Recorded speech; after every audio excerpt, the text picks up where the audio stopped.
EQing is a pretty straightforward process. I bet any of your favorite EQ is one of the first tools you reach both at the beginning and at the end of your session. Cool.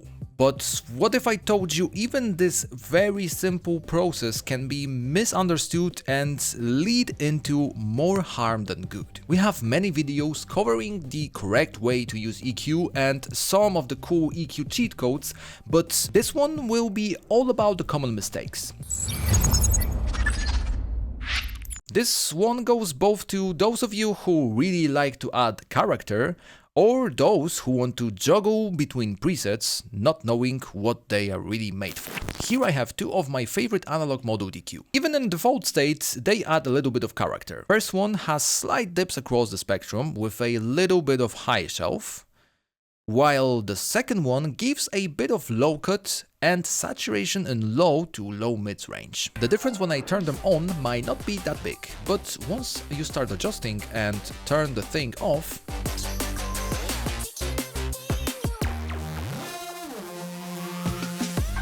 you will lose that sweet character every in-the-box producer looks for. When it comes down to presets, this one has some, and unless you treat them as a starting point, nothing bad will happen. But I know that some of you just want to make one click and move on. I'm sorry to bring this up to you, but that's the worst idea possible. To visualize it even more, let's use our plugin Mix Room. This one actually prevents you from side effects of bad presets, but it's also the easiest one to show you the difference. First, let's use a dub drop preset on this synth, cause why not?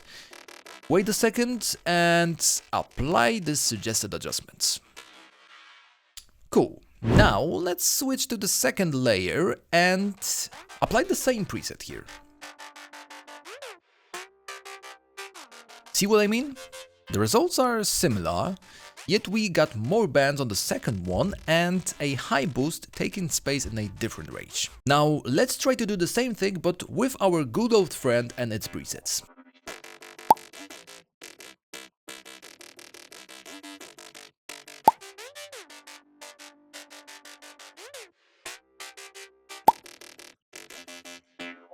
By any means, I'm not trying to prove that Citro sounds worse or anything. This whole experiment was to show you that there are no one-size-fits-all solutions. These presets probably made something good, but Mixroom takes your signal into the account and try to suggest the adjustments based on its comparison to the hundreds of tracks analyzed to make those presets happen. Second mistake kinda proves the point of the rule you might have heard of. Never boost, always cut. We are only humans, and whenever something gets inaudible, the instinct tells us to go to that track and boost the range it lacks. Since I can't hear this bass here, let's grab bass room and bring the low end up. Congrats to me. Now I turned it into a piece of garbage. Not to mention the headroom going out the window. Now just take a listen how big of a difference a simple cut makes. Not to mention how clean it sounds now.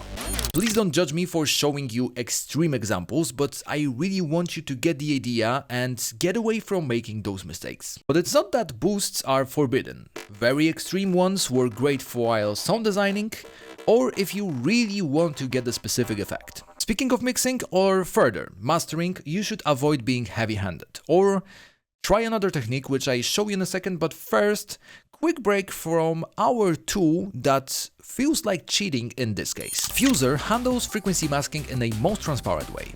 If you thought that the cut I made were great, just take a listen what Fuser does.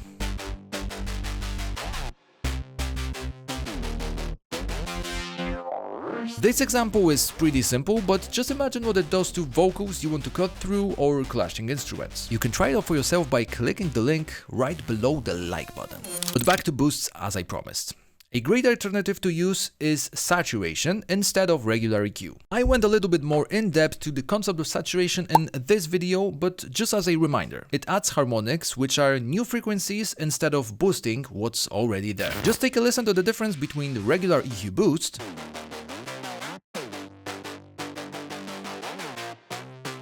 and harmonic distortion with animate boosting roughly the same frequency range.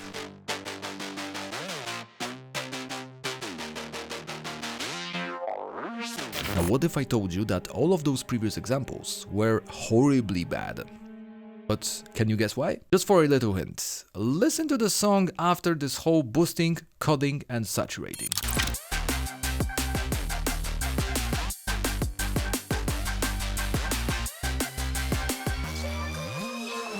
As long as this lead sounded super crisp and cool in solo, in the context it's way too harsh and overpowering.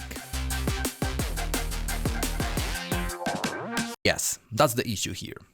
EQing in solo. A little bit of a personal story here. Back then when I was mixing a lot of rap records, I was so obsessed to nail the tone of vocals by spending hours on perfecting the curves, removing nasal tones and so on. But then they all sounded too thin once played with the beat. Just for a quick example, this is how I would treat those drums if they will play in solo.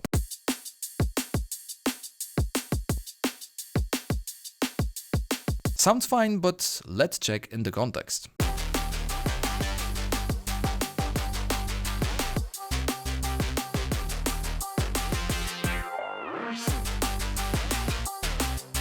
My drum tracks sound way better without this whole processing, but if you really want to know what I've done to those drums, then definitely check this video.